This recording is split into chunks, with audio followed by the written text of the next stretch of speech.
நன்றி இங்கே வந்ததுக்கு. இந்த படமே வந்து ஒரு நம்பிக்கை, ஒரு ஹோப்பை பற்றின ஒரு படம் தான் இது. இந்த கலையை வந்து மக்கள்கிட்ட சரியாக கொண்டு போய் சேர்த்துருவேன் அப்படிங்கிற ஒரு நம்பிக்கையில் இந்த கதையை எழுதினேன்.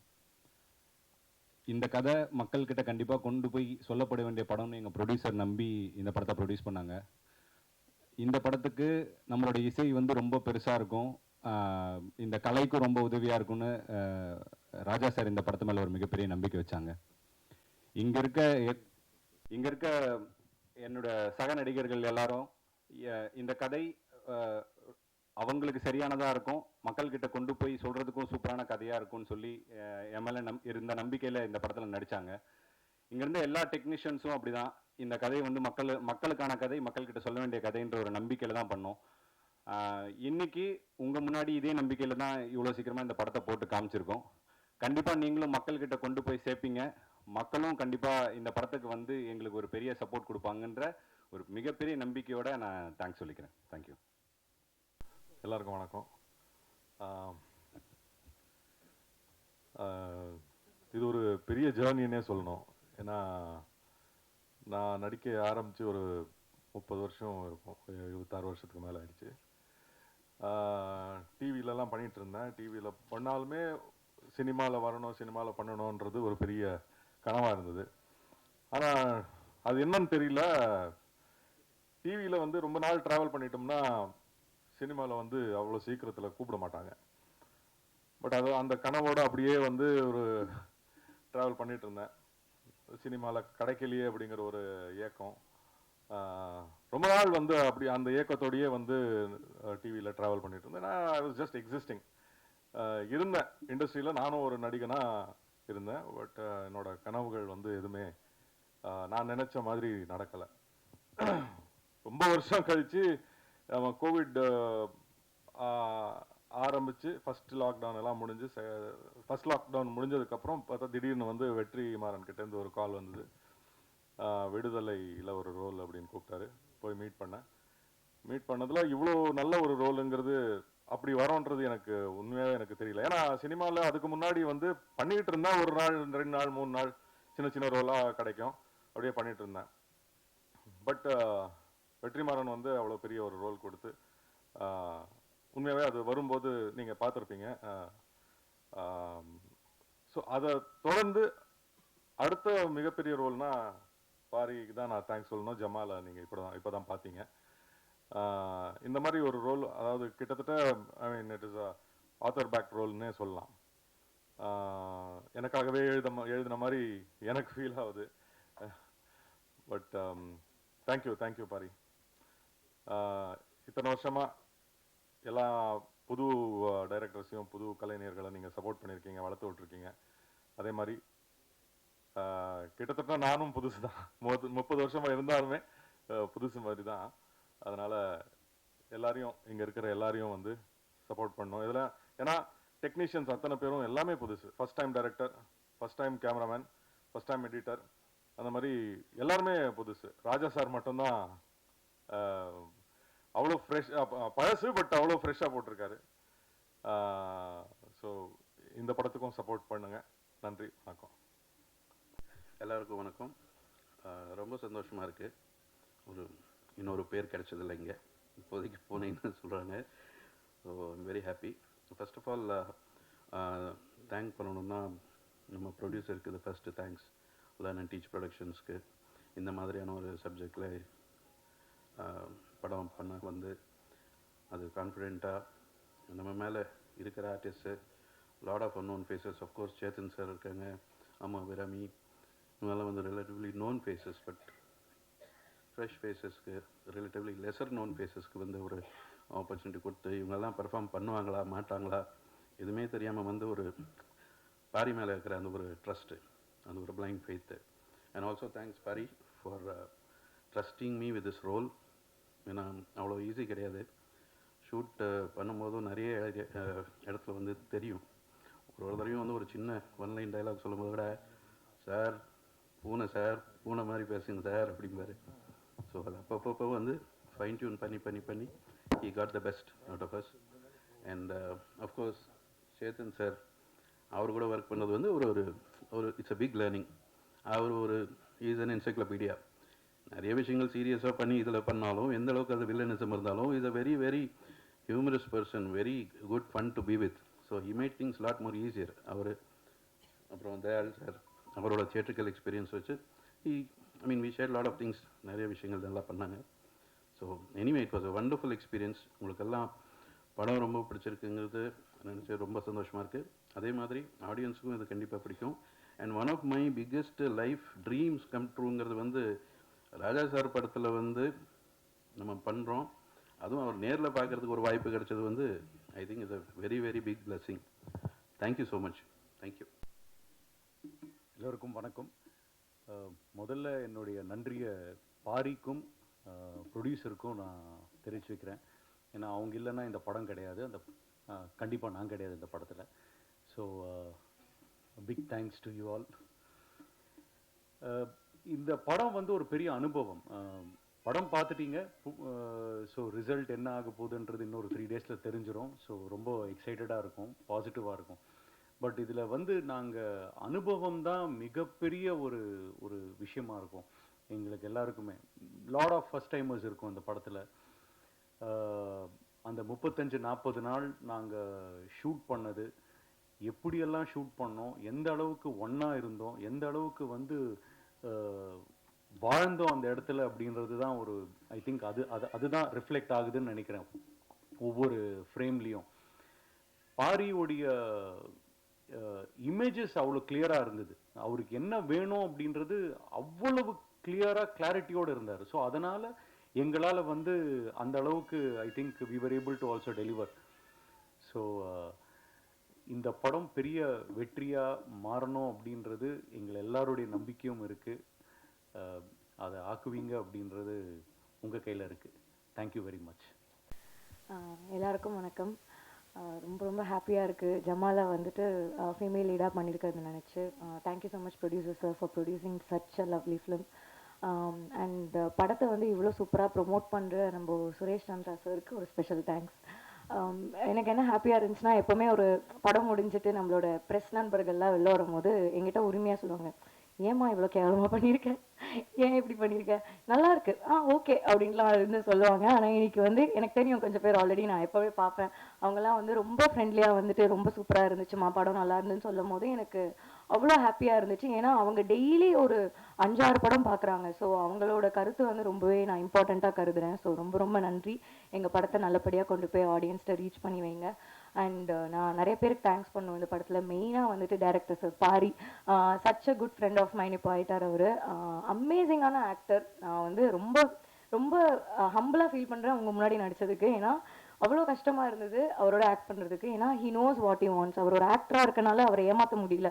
கண்ணு முன்னாடியே பார்த்துட்டு இருப்பாரா, உனக்கு எமோஷன் வரல, மறுபடியும் டேக் போ அப்படின்னுவாரு. ஸோ அந்த ஒரு விஷயம் ரொம்ப ஹாப்பியாக இருந்துச்சு. And Chetan sir and all my lovely co artist, அவங்க கொடுத்த அந்த ஒரு சப்போர்ட் அண்ட் அவங்களோட அந்த ஒரு கொலாபரேட்டிவான ஒர்க் வந்து ரொம்பவே ஹெல்ப்ஃபுல்லாக இருந்துச்சு. அண்ட் ராஜா சார், அஃப்கோர்ஸ் இந்த படம் ஜமா ராஜா சார் மியூசிக் அப்படின்னா சொல்லி நாங்களே வந்து வெளியில் சொல்லுவோம், ஓ அப்படியா அப்படின்ட்டு எல்லாருமே வந்து கேட்பாங்க. ஸோ ராஜா சாருக்கு மிக மிக பெரிய நன்றி. அண்ட் நான் செம்ம கோவமாக இருக்கேன் பாரு, நீங்கள் ராஜா சாரை பார்க்க கூட்டு போகல. இப்போ நான் ஸ்டேஜில் சொல்கிறேன், என்னை கூட்டிகிட்டு போய் ஃபோட்டோ எடுக்க வைக்கணும் நீங்கள் பிஃபோர் ரிலீஸ், என்னையும் எங்கள் அப்பாவையும். மெயினாக ராஜா சார் சொல்லும் போது ஏன் ஹாப்பியாக இருந்துச்சுன்னா, அப்பா வந்து ரொம்ப பெரிய ராஜா சார் ஃபேன். ஸோ அவர் வந்து அன்றைக்கி சொல்லிட்டு இருந்தார், ஏன் நீ இருக்கும் மசரத்துக்கு சாங் ரிலீஸ் ஆகும்போது நான் அந்த டைமில் இருக்கும்போது வந்துட்டு ரேவதி மேம் அமலா மேம்லாம் பார்க்கும்போது ஆஹா அப்படின்னு தோணும். இப்போ என் பொண்ணு வந்து ராஜா சார் மியூசிக்கில் வரானோடனே ரொம்ப சந்தோஷமாக இருக்குன்னு சொன்னார். எனக்கு அது ரொம்ப ஹாப்பியாக இருந்துச்சு. அண்ட் மெயினாக வந்துட்டு கூத்து கலைஞர்கள், அவங்களுக்கு நன்றி சொல்லியே ஆகணும். அவங்க போட்ட எஃபர்ட் இந்த படத்துக்கு வந்துட்டு ரொம்பவே பெருசு. அவங்களோட ஆக்டிங்லாம் நான் பார்க்கும்போது நம்மளாம் ஒன்றுமே பண்ணல அப்படின்னு மட்டும் எனக்கு நல்லா ரியலைஸ் ஆச்சு. ஏன்னா கேமரா முன்னாடி ஓகே கட், இன்னொரு வாட்டி போய்க்கலாம் அப்படின்னு சொல்கிறது ஈஸி. அவங்க அவ்வளோ லைவ் ஆக்டர்ஸ் முன்னாடி அவ்வளோ மேக்கப் போட்டு அவ்வளோ ஹெவி, அவரோட கிரீடம் தூக்கி பார்த்தேன் நான், அந்த அர்ஜுனன் கிரீடம் அவ்வளோ வெயிட்டாக இருந்துச்சு. இதில் காஸ்டியூம்ஸு, மேக்கப் ப்ளஸ் அந்த டான்ஸ், இதெல்லாம் சீரியஸ்லி எனக்கு கூஸ்பம்ஸ் வருது. ஸோ அவங்களோட பெர்ஃபார்மன்ஸ், அவங்களோட சப்போர்ட்டுக்கு நான் ரொம்ப ரொம்ப வந்து நன்றி சொல்லிக்கிறேன். ப்ளீஸ் எங்கள் படத்தை தேட்டரில் போய் பாருங்கள், ரொம்பவே நல்ல படம், சப்போர்ட் பண்ணுங்கள். Thank you so much. தேங்க்யூ. முன்னெல்லாம் வந்து தெருக்கூத்து அப்படின்னு சொல்லிட்டு இருப்பாங்க, இப்போ அது வந்து ஜமா அப்படின்னு நீங்கள் கொண்டு வந்து காமிச்சால எல்லாம் மேலோட்டம் தான் போவாங்க. ஸோ இந்த ஜமா ஆரம்பிக்கிறதுக்கு எந்த ஜமா கிட்டேருந்து கற்றுக்கிட்டீங்க? இந்த எத்தனை பேருக்கு எந்த ஜமா குருநாதரை வச்சு இவங்க கிளாஸ் எடுத்தீங்க? திருவண்ணாமலை மாவட்டத்தில் தான் சார் தெருக்கூத்து ரொம்ப பிரதானமாக இருக்கிறது. அங்கே வந்து கிட்டத்தட்ட டாப்பாக இருக்க தாங்கல் சேகர் கலைமாமணி அவார்டெலாம் விருதுலாம் வாங்கியிருக்காரு. கிட்டத்தட்ட ஒரு 35-40 வருஷமாக தெருக்கூத்து கலைக்கே தன்னோட வாழ்க்கையை அர்ப்பணித்து அவர் பண்ணுறதும் இல்லாமல் நிறைய இளைஞர்களுக்கும் இப்போ சொல்லிக் கொடுத்து ரொம்ப சூப்பராக பண்ணிகிட்ருக்காரு அவர். அவர்கிட்ட தான் நான் என்னோடய சொந்தக்காரர் அவர், என்னோடய மாமா முறை வேணும் அவரோட கதையிலேருந்து ஒரு சின்ன பார்ட்டை எடுத்து தான் இந்த கதையே இம்ப்ரெஸ் ஆகி படம் பண்ணது. அவரை வச்சு தான் ட்ரெயின் பண்ணணுங்கிறதும். ஏன்னா இங்கே தெருக்கூத்து கலை அப்படிங்கிறது வந்து ஒருத்தருக்கு ஒரு விதமான ஸ்டைல் இருக்குது. இப்போ நீங்கள் திருவண்ணாமலை மாவட்டங்களே இந்த பகுதியில் போனீங்கன்னா வேறு மாதிரி இருக்கும், இவங்களது ஒரு வேறு மாதிரி இருக்கும். ஸோ இவங்களோட ஸ்டைல் அடாப்ட் பண்ணி தான் நம்ம இந்த படத்தை பண்ணியிருக்கோம். அவங்க தான் சார்லேருந்து எல்லாருக்குமே ட்ரெயின் பண்ணாங்க. அதோடு சேர்ந்து இங்கே சாரதின்னு சொல்லிட்டு ஒருத்தர் இருக்கார், அவருமே வந்து இங்கே தெருக்கூத்து பயிற்சி டீமுக்கு கொடுத்தாருங்க சார். இவங்க 2 பேர் தான் பண்ணாங்க. இதில் இன்னொன்று, அந்த பெண்கள் மாதிரி நடிக்கிறதுன்றது ரொம்ப கஷ்டம். அதை நடிச்சுட்டே இருந்தால் உண்மையிலுமே நீங்கள் சொல்கிற மாதிரி பாடி லாங்குவேஜ், இந்த ஆக்ஷன் எல்லாமே அப்படி தான் வரும். திடீர்னு நீங்கள் அர்ஜுனராக மாறும் பொழுது அந்த லாஸ்ட் எமோஷனல்ஸை எப்படி மாற்றுனீங்க, எப்படி கொண்டு அது உண்மையிலுமே அந்த எமோஷன் வந்து அப்பா வந்து திடீர்னு தெரிகிற மாதிரி இருந்ததுல அந்த இது வந்து நல்லா இருந்தது, வேறு மாதிரி இருந்தது சார். நான் அங்கே தெருக்கூத்து கலைஞர்கள்கிட்ட பார்த்த ஒரு விஷயம் தான் சார். அங்கே வந்து பெண் வேஷம் போடுறவங்க இருக்காங்க, ஆண் வேஷம் போடுறவங்க தனியாக இருக்காங்க, 2 வேஷமும் போடுறவங்க இருக்காங்க சார். அவங்க வந்து அந்த பெண் வேஷம் போடும்போது முழுக்க ஒரு பெண் மாதிரி நடந்துக்கிறாங்க. எல்லா விஷயங்களும் அப்படி இருந்தது. அவங்க திடீர்னு ஒரு அர்ஜுனனோ உள்ள சூர வேஷமோ போட்டு வரும்போது அவங்களோட பாடி லாங்குவேஜ் வந்து திடீர்னு வேற ஒரு ஆளாக ட்ரான்ஸ்ஃபார்ம் ஆகி நிற்கிறாங்க. அதே வந்து வேஷம் இல்லாத சமயத்தில் ரொம்ப சாந்தமான ஒரு ஆளாக இருக்காங்க. இந்த டிரான்ஸ்ஃபர்மேஷன்ஸை வந்து நம்ம அழகாக வந்து பிரதிபலிக்கணும்னு முயற்சி அவங்கக்கிட்ட இருந்து இன்ஸ்பயர் பண்ணது தான் சார். சார் அது வெறும் இன்ஸ்பயர் சொன்னீங்க. ஆக்சுவலாக நீங்கள் அந்த வேஷம் போடுறதுக்கு முன்னாடி வெறும் அப்பாவுக்கு பையனாக இருக்கீங்களா இந்த கூத்து கற்றுக்கிறதுக்கு முன்னாடி? அப்போ கூட ஆனால் அழகாக நீங்கள் இந்த லேடி கேட்ட போட்ட பிறகு உங்கள்கிட்ட அந்த நடை உடை பாவனை எல்லாமே எல்லோரும் கிண்டல் பண்ணுற அளவுக்கு கொண்டு வந்தீங்க. இது என்ன தான் நீங்கள் அவங்கள்ட்ட பார்த்து தெரிஞ்சுக்கிட்டீங்கன்னாலும் உள்ளுக்குள்ளாரில் நீங்கள் டிஃப்ரெண்ட் சேஸ் பண்ணது தான் உங்களுக்கு பல விருதுகள் கிடைக்கிற அளவுக்கு இருக்குது. அது எப்படி பண்ணீங்க? ஏன்னா எல்லாரோட சந்தேகமாகவும் அது இருந்தது. படம் பார்க்குறதுக்கு எங்களுக்குள்ளார பேசிக்கிட்டோம், ரொம்ப பிரமாதமாக பண்ணியிருந்தீங்க. இந்த முன்னாடியும் சரி, அது மாதிரி அர்ஜுனராக வர்றப்பையும் சரி. எப்படி என்ன உங்கள் பரம்பரையில் யாராவது இந்த கூத்து அதுக்குள்ளார இருந்தாங்களா? ஆமாம் சார். நம்ம இப்போ எங்கள் ஊர் பொறுத்த வரைக்கும் எப்படின்னா தெருக்கூத்து கலைஞர்கள் இப்போ நீங்கள் எல்லாரும் சொல்கிற மாதிரி வருஷம் கூழ் ஊத்துற ஃபங்க்ஷனுக்கு வந்து தெருக்கூத்து வைப்பாங்க. அந்த மாதிரி எப்பயுமே தெருக்கூத்து வைக்கிற ஊர் தான். ஆனால் நாங்கள் என்ன பண்ணுவோம்னா தெருக்கூத்து ஆட்களை கூப்பிட்டு கூத்து போடாமல் எங்கூர் ஆட்களே வந்து கூத்து பழகி ஒரு குடும்பத்துக்கு, இந்த படத்தில் வந்த கதை தான் சார், ஒரு குடும்பத்துக்கு ஒரு வேஷம் கொடுத்து அந்த மாதிரி பண்ணுவோம். ஸோ என்னோட குடும்பத்தில் என்னோட தாத்தா எல்லாமே வந்து தெருக்கூத்து போட்டவங்க தான் இப்போ வரைக்கும் பண்ணுறாங்க. பட் இப்போ கொஞ்சம் ஃபேமிலியில் தாத்தா வாத்தியார் ஆனதுக்கப்புறம் வந்து, அதாவது ஸ்கூல் டீச்சர் ஆகிட்டாங்க. அதுலேருந்து கொஞ்சம் அதோட தொடர்பு விட்டு இருந்ததை தவிர மேபி என்னோட டிஎன்ஏல அது இருக்குன்னு நினைக்கிறேன் சார். மேபி அது இருக்கு. தெருக்கூத்தில் இன்னொன்று இருக்குது, அது வந்து கொஞ்சம் பேட் வேர்ட்ஸ் கலந்து அவங்க ஜாலிக்காக மக்களுக்காக பேசுவாங்க. ஆனால் இதில் பார்த்ததில் எந்த இடத்துலையுமே வந்து நீங்கள் நீட்டாக ஒரு பேட் வேர்ட்ஸும் வரல, ஆனால் எமோஷன்ஸ் எவ்வளோ வரணுமோ அதை கொண்டு வந்திருக்கீங்க. அந்த கண்ட்ரோல் எப்படி இருந்தீங்க? ஏன்னா ஒரு தெருக்கூத்தில் பஃபூன் இல்லாமல் கொண்டு போகவே முடியாது. பஃபூன் கண்டிப்பாக வச்சுருப்பாங்க, ஆனால் நீங்கள் பஃபூனே காட்டலை. நீங்கள் சொன்னதுதான் சார். நீங்கள் சொன்னது வந்து 100% உண்மை. இதுக்கு முன்னாடி நடந்த ப்ரெஸ் மீட்டில் கூட அதை பற்றி கேட்டிருந்தாங்க. ஏன்னா தெருக்கூத்து அப்படின்னாலே வந்து அதில் ஏன் கெட்ட வார்த்தை இருக்குதுங்கிறதுக்கு ஒரு பெரிய பாலிடிக்ஸ் ஒன்று இருக்குது சார். அப்போ பாலிடிக்ஸ்ன்னு சொல்கிறத விட அது ஜனரஞ்சகமாக மக்கள்கிட்ட கனெக்ட் பண்ணுறதுக்கு, அவங்க தன்னோட மொழி பேசுகிறவன் வந்து அங்கேயுமே இருந்தானா அவனோட ஈஸியாக கனெக்ட் பண்ணிக்கிறாங்க. ஒரு ராத்திரி இல்லை சார், ஒரு சில கிராமங்களில் வந்து 10 ராத்திரிலாம் வந்து தெருக்கூத்து நடக்கும். ஸோ அவனை எப்படி எங்கேஜாக வச்சுக்கணும் போது அவன் மொழியை பேசுவோம், அவன் பேசுகிற வார்த்தைகளை பேசுவோம் அப்படின்னு ஆரம்பிச்சது தான் இது. நான் முன்னாடியே சொன்ன மாதிரி ஒருவேளை அதை அப்படியே அவங்க பேசுகிறத அப்படியே வச்சுருந்தேன்னா சென்சாரில் எப்படி இருந்திருக்குன்றது எனக்கு தெரியல சார். அந்த ஒரு பயம் தான் நான் பஃபூனை காட்டாது சார். ஏன்னா நீங்கள் சொல்கிற மாதிரி பஃபூன் தான் அதை ஆரம்பித்து வைப்பாங்க. அவங்க எந்த அளவுக்குன்னா அது ரொம்ப பீக் சார், அது நம்ம தொடவே முடியாது சார். ஏன்னா சின்ன வார்த்தைகள் கூட சென்சார் ரொம்ப கவனமாக இருக்காங்க. இதிலவே நீங்கள் பார்த்துருவீங்க, ஒரு நெடுக மியூட் அங்கங்கே இருந்திருக்கும். அது ரொம்ப ரொம்ப நீங்கள் சொன்னா இது பெரிய கெட்ட வார்த்தை கிடையாது, பட் ஸ்டில் அதை கூட கான்ஷியஸாக பார்க்குறாங்க சார். ஸோ அந்த முடிவு தான் சார் அது. ஆனால் அதெல்லாம் எல்லாமே ஜனரஞ்சகமாக இருந்தது. படம் எக்ஸ்ட்ரானரியாக இருக்குது. தேங்க்யூ. அது என்ன மாதிரி நிறைய பேர் கேள்வி கேட்க இந்த படத்துக்கு வெயிட்டிங்கு. ஆனால் நான் ஒரே கேள்வியில் ஒரு 2-3 கேள்வி கேட்டுடுறேன். ஒன்று வந்து நீங்கள் வந்து அந்த அப்பா கேரக்டர் பிரமாதமாக பண்ணியிருக்கிறாரு, எல்லாருமே பண்ணியிருக்காங்க. சேத்தன் சார்லாம் எக்ஸ்ட்ரானரி. அவரு வந்து அந்த குளிக்கிறப்ப விரோதியாக இருந்தாலும், சேத்தன் சார் விரோதியானாலும் நமக்கு விரோதிங்கிறதுக்காக புள்ள விரோதியாக இருக்கணும்னு இல்லை, நமக்கு பிடிக்கலங்கிறதுக்காக செய்யக்கூடாது. அவர் ஒரு அப்பாவும் ரொம்ப பெருந்தன்மையாக இருந்துக்கிட்டாரு. ஆனால் நீங்கள் போய் அவங்க டீம்லேயே சேர்றீங்க, நீங்கள் வழக்கமாக இப்போ உள்ள பிள்ளைங்க மாதிரியே இருக்கீங்க. அது என்ன காரணத்தினால அப்படி ஒரு சீன் வச்சிங்க? அதே மாதிரி கிளைமாக்ஸில் அம்மா மாதிரி அபிராமி கூட நீங்களோ இல்லை அந்த இன்னொருத்தர் உங்களுக்கு சப்போர்ட்டாக வராருல அந்த ஊர் தலைவரோட பையன், அவரோ ஜோடி சேருவீங்கன்னு பார்த்தோம், அங்கே போகவே இல்லை. எங்கள் எதிர்பார்ப்பு வேணும்னே போயாக்கிட்டீங்களா? அப்புறம் அதுக்கு மேலே இந்த பூனை எக்ஸ்ட்ரானரி கேரக்டர் அது. அவர் வந்து ஆனால் உங்களை புரியாக்குறதே அவர் தான். அதை எப்படி உருவாக்குனீங்க? இது மூணுத்துக்கும் பதில் சொல்லுங்கள் சார். முதல்ல வந்து அப்பா கேரக்டர் பற்றி சொல்லிடுறேன் சார். நீங்கள் சொன்ன அந்த சீன் வந்து எனக்கு ரொம்ப ரொம்ப பிடிச்ச ஒரு பர்சனலான ஒரு சீன் தான். ஏன்னா எங்கள் அப்பா கிட்ட நான் சொல்லணும்னு நினச்சது தான் படத்தில் டைலாகாக வச்சுருக்கேன் சார். ஏன்னா வீட்டில் வந்து அது அப்பா சொல்கிறத கேட்கக்கூடாது அப்படிங்கிறதுக்காக இல்லை, அந்த அந்த அந்த ஜமாவே அப்பாக்காக தான் அவன் மீட்டெடுக்க முயற்சி பண்ணுறான். அதுக்கான தொடக்கமாக அது மேபி அதோட தொடக்க காரணம் வேறவா இருந்திருக்கு அவனுக்கு. பட் ஒன்ஸ் அதுக்குள்ளே போனதுக்கப்புறம் தன் அப்பாக்காக தான் அதை மீட்டெடுக்கிறான். அப்படி ஒரு விஷயமா தான் அதை பார்த்தது. இன்னொன்று வந்து ரெண்டாவது அம்மு அபிராமி பற்றி நீங்கள் கேட்டிருந்தீங்க. அந்த கேரக்டருக்கு நாங்கள் ஒரு பெரிய கன்க்ளூஷனே வச்சுருந்தோம் சார். பின்னாடி ஒரு சாங் வச்சு ஒரு ப்ராப்பர் கன்க்ளூஷன் இருந்தது. பட் வந்து அது நீங்கள் சொல்கிற மாதிரி ஜனரஞ்சகமான படமாக மக்களுக்கு கொடுக்கணும் அப்படிங்கிறதுனால ஒரு சில விஷயங்கள் எடிட்டில் இது பண்ண வேண்டியதாக இருந்துச்சு சார். பட் ஆஃப்டர் ரிலீஸ் கண்டிப்பாக அந்த சாங் வரும். அதை நீங்கள் கேட்ட எல்லா எண்டும் அதில் இருக்குது சார். தென் தேர்டு பூனை ரொம்ப ஃபேவரட்டான ஒரு கேரக்டர் சார். ரொம்ப ரசித்து எழுதின ஒரு கேரக்டர். கிராமங்களை பொறுத்த வரைக்கும் இந்த நண்பர்கள் இருக்காங்களே சார், நண்பர்களோட வயசு வித்தியாசம் வந்து சூப்பராக இருக்கும் சார் பார்க்குறதுக்கு. ஏன்னா சேம் ஏஜ் நண்பர்களே கண்டிப்பாக இருக்கவே மாட்டாங்க. ரொம்ப திடீர்னு ஒரு தாத்தாவும் ஒரு குட்டி பையனும் நண்பர்களாக இருப்பாங்க.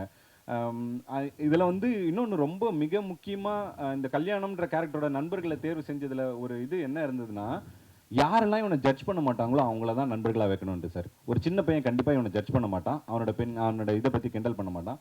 இன்னொன்று வந்து இவர் தெருக்கூத்து கலையை பற்றி தெரிஞ்ச ஒரு ஆள். ஸோ அவருக்கு அது என்னன்றது ஒன்று புரியும். இன்னொன்று கண்டிப்பாக குடிகாரனும் அந்த மாதிரி இது பண்ண மாட்டாங்கிறதுனால தான் அந்த நண்பர்களை கான்சியஸாக அப்படி வச்சது சார். சார், இளையராஜா பிரமாதமாக பண்ணியிருக்காரு.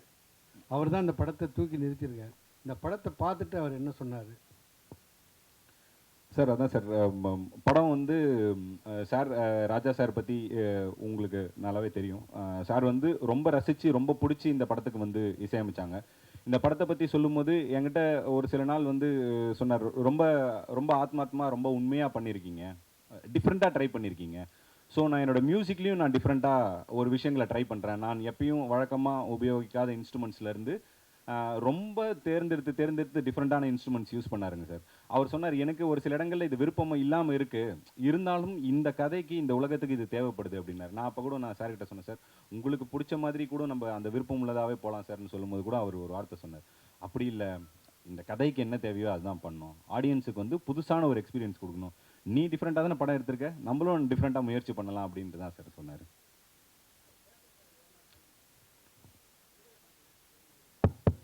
ஹலோ,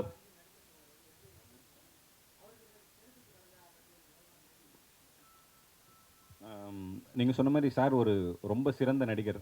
அவரை வந்து நம்ம ட்ரெயின் பண்ணணுன்ற அந்த அவசியமே இல்லாத அளவுக்கு அதான் அவர் வந்து விடாது கருப்புலேயே வந்து அந்த சாமி அந்த இதெல்லாம் போட்டதுனால அவருக்கு அந்த உடல் மொழி வந்து ரொம்ப ஈஸியாக வந்தது. நீங்கள் சொன்ன இந்த இது வந்து எங்களுக்குமே இருந்தது. ஸோ இவர் கடைசியில் தான் சார் செலக்ட் ஆனாங்க. கிட்டத்தட்ட ஒரு 6-7 நாள் தான் இருந்தது ஷூட்டிங்க்கு. அந்த டைமில் தான் சார் வந்து நாங்கள் போய் அவரை அப்ரோச் பண்ணோம், ஓகே சொன்னார். பட் அவர் கற்றுக்கிட்ட அந்த வேகம் வந்து எங்களுக்கு ரொம்ப ஆச்சரியமாக இருந்தது. இங்கே நாங்கள் முன்னாடி சொன்ன மாதிரி சாரதிங்கிற இங்கே ஒரு தெருக்கூத்து கலைஞர் ஒருத்தர் இருக்கார், சினிமாவும் பழகிட்டு தெருக்கூத்தும் இது பண்ணிட்டுருக்காரு. அவர்கிட்ட சார் வந்து தனியாக ட்ரைனிங் எடுத்துகிட்டு ஒரு 5-6 நாளுக்குள்ளவே அந்த அடவுகளை வந்து ரொம்ப சரியாக அவர் கற்றுக்கிட்டார். இன்னொன்று சார்கிட்ட ஒரு மிகப்பெரிய அட்வான்டேஜ் என்னென்னா அவருக்கு மியூசிக் ரொம்ப நல்லா தெரியும்.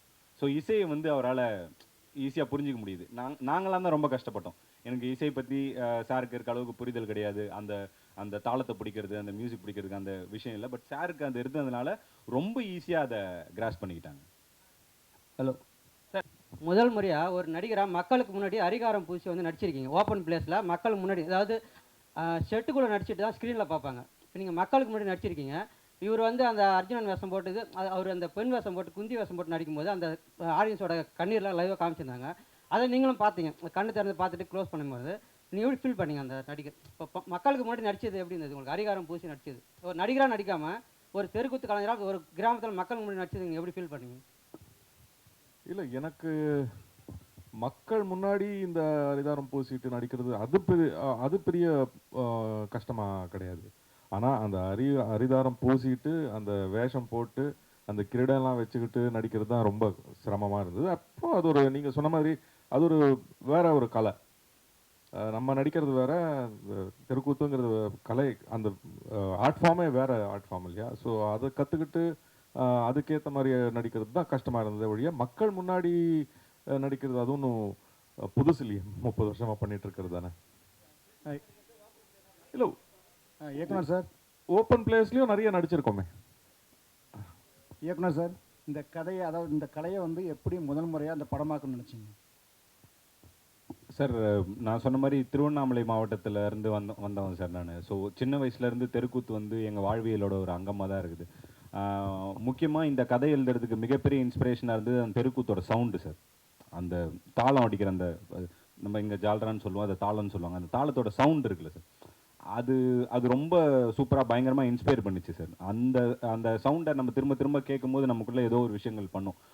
இந்த சவுண்டை வந்து மக்களுக்கு சொல்லும்போது புதுசாக இருக்கும். தியேட்ரிக்கலாக இந்த சவுண்டு வந்து படம் நெடுக வரணும், எல்லா இடத்துலையும் இது பரவி நிற்கணும், அது சீன்ஸே அதுக்குள்ளே இருந்தால் எப்படி இருக்கும், அந்த சவுண்ட் ரொம்ப புதுசாக இருக்குமே அப்படிங்கிற முயற்சி தான் சார் இதோட ஆரம்பம். டேரக்டர் சார் இங்கே ரைட்டில் நீங்கள் வந்து ஒரு ஹீரோயினை வந்து செலக்ட் பண்ணும்போது அவங்ககிட்ட ஒரு கதை சொல்லியிருப்பீங்க. அவங்க ஹீரோயின் வந்து எப்படி பார்த்தாலும் ஒரு லெஜெண்டான இருக்க வந்து ஒரு ஹீரோ வந்து செலக்ட் பண்ணுவாங்க. அது இல்லாமல் வந்து என்ன சொல்லியிருப்பாங்கன்னா, எனக்கு இது மாதிரி ஸ்டோரி தான் வேணும்னு கேட்டிருப்பாங்க. படத்துக்குள்ளே வந்த உடனே ஒரு பெண்ணாக நடிக்கிற ஒரு ஹீரோவை அவங்க லவ் பண்ணுற மாதிரி ஒரு சீன் இருக்குது. அவங்க கேட்டவொன்னு அவங்க என்ன சொன்னாங்க, அவங்களோட ரியாக்ஷன் எப்படி இருந்தது? சார், இப்போ இந்த கதையை நான் வந்து இவங்க ஹீரோயின் கிட்ட சொல்கிறதுன்னு இல்லாமல் இந்த கதையை ஆரம்பத்தில் ப்ரொடியூசர் கிட்ட சொல்கிறதுலேருந்தே இந்த இது இருந்தது. இதை புரிஞ்சுப்பாங்களா, இவ்வளோ விஷயங்கள் நடக்குமா, இதை சரியாக புரிஞ்சுப்பாங்களா அப்படிங்கிற ஒரு விஷயம் இருந்தது. ஆனால் எனக்கு ஒரு மிகப்பெரிய லக் என்ன இருந்ததுன்னா, எல்லாருமே இதை ரொம்ப சரியாக புரிஞ்சுக்கிட்டாங்க. ஸ்டார்டிங் ஃப்ரம் த ப்ரொடியூசர்லேருந்து உள்ளே வந்த எல்லா நடிகர்களும் ரொம்ப மிகப்பெரிய புரிதல் இருக்க ஆட்களாக தான் இருந்தாங்க. ஸோ அதனால் அவங்கள கன்வின்ஸ் பண்ணுறது வந்து எனக்கு பெரிய கஷ்டமாக இல்லை. அவங்க வந்து ரொம்ப எக்ஸைட் ஆனாங்க எல்லாருமே. புதுசாக இருக்குது, அவங்களுக்குமே வந்து அவங்க எப்பயும் பண்ணுறது இல்லாமல் புதுசாக ஒரு சேலஞ்ச் வரும்போது அதை ரொம்ப ரசித்து பண்ணக்கூடிய ரொம்ப கதையோட புரிதல் இருக்க நடிகர்கள் தான் எனக்கு கிடைச்சாங்க. அது பெரிய லக்காக நினைக்கிறேன் சார். அதான் சார், அவங்க ஒருத்தவங்களோட வாழ்வியலை வந்து பிரதிபலிக்கும் போது நான் நிறைய முலாம் பூசி காட்டக்கூடாதுன்றதுல ஒரு முடிவு இருந்தேன் சார். நான் பார்த்து அந்த மாதிரி இப்போ நான் தெருக்கூத்து கலைஞர்கள் இந்த கதையை பற்றி விசாரிக்கும் போது அவங்க எங்கிட்ட முதல்ல சொன்னது வந்து, இது இப்போ தெருக்கூத்தில் வர்றதுக்கு இளைஞர்களுக்கு என்ன தயக்கமாக இருக்குதுங்க அப்படின்னு நான் வாத்தியார்கிட்ட ஒரு கேள்வி கேட்டேன். அப்போ என்கிட்ட சொன்னார், இல்லை அது எல்லாருக்கும் ஒரு பயம் இருக்குது, ஏன்னா தெருக்கூத்து கலைக்குள்ளே வரும்போதே வந்து குடிப்பழக்கத்துக்கு வந்து ரொம்ப ஈஸியாக அடிமையாயிடுறாங்க. நிறைய விஷயங்கள் இந்த லேடிஸ் விஷயத்துலலாம் கூட, ஏன்னா அவர் என்கிட்ட ஒரு விஷயம் சொன்னார், பெண் வேஷம் போடுறவங்களை வந்து பெண்கள் வந்து ரொம்ப ரசிப்பாங்க, அவங்களுக்கு வந்து நிறைய கேர்ள்ஸ் ஃபேன்ஸ் வருவாங்க. ஸோ இந்த மாதிரி பழக்கங்கள்லாம் இருக்கிறதுனால நிறைய இளைஞர்களை வந்து வீட்டில் அனுப்புறதுக்கு பயப்படுறாங்கன்னு வாத்தியார் என்கிட்ட சொன்னார். தென் நான் அதை இது பண்ணப்போ நான் எல்லாரையுமே நம்ம சொல்லலை, ஒரு சில பேர் வந்து அந்த அந்த பழக்கம் இருக்கிறவங்களா இருக்கிறாங்க. இப்போ இது வந்து நம்ம டைப் காஸ்ட் பண்ணதில்லை சார், அந்த கேரக்டர் அப்படிப்பட்ட ஒரு கேரக்டர்னு வச்சுதேனே தவிர மற்ற யாருமே அதை பண்ணவே இல்லை. அந்த கேரக்டருக்கு அது இருந்தது சார், அவ்வளோதான்.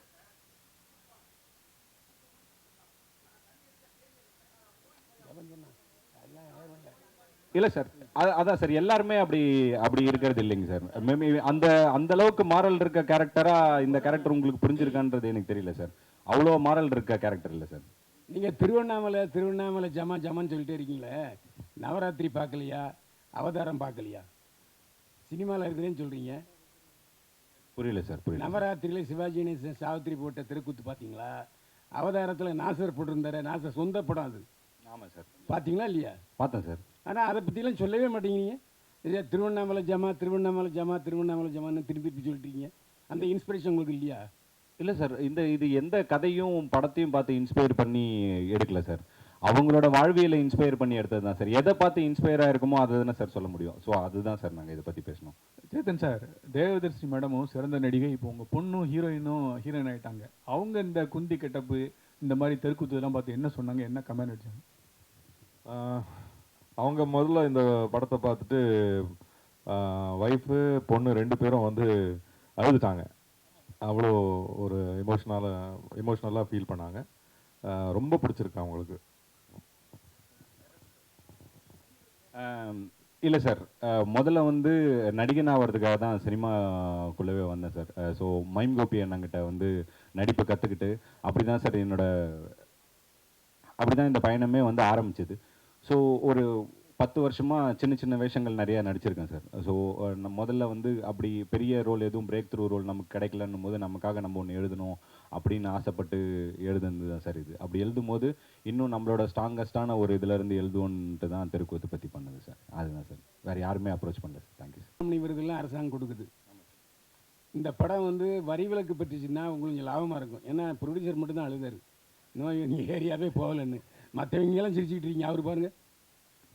அவர் அதனால சார் நீங்கள் நல்லபடியாக எழுதுங்க சார். படம் ரிலீஸ் ஆனதுக்கப்புறம் கண்டிப்பாக சிரிப்பாருங்க சார். இல்லை நீங்கள் அவரை சிரிக்க வைக்கிறது உங்கள் கையில் இருக்குது சார். இல்லை வரி விலக்கு கொடுக்கறதுக்கு அரசாங்கத்திட்ட பேசுனீங்களா, இல்லை அமைச்சரை கூட்டி வந்து காமிச்சிங்களா? ஏன்னா இப்போ விளையாட்டுத்துறை அமைச்சர் வந்து இங்கேருந்து போயிருக்கவர். இது வரைக்கும் இந்த அரசாங்கத்தில் ஒரு படத்துக்கு கூட வரி விலக்கு கொடுக்கல. இந்த படத்துக்கு கொடுக்கறதுக்கான வாய்ப்பு அதிகம் இருக்கிறதுனால தான் கேட்குறேன். கண்டிப்பாக பண்ணுறோம் sir. Thanks for the information sir.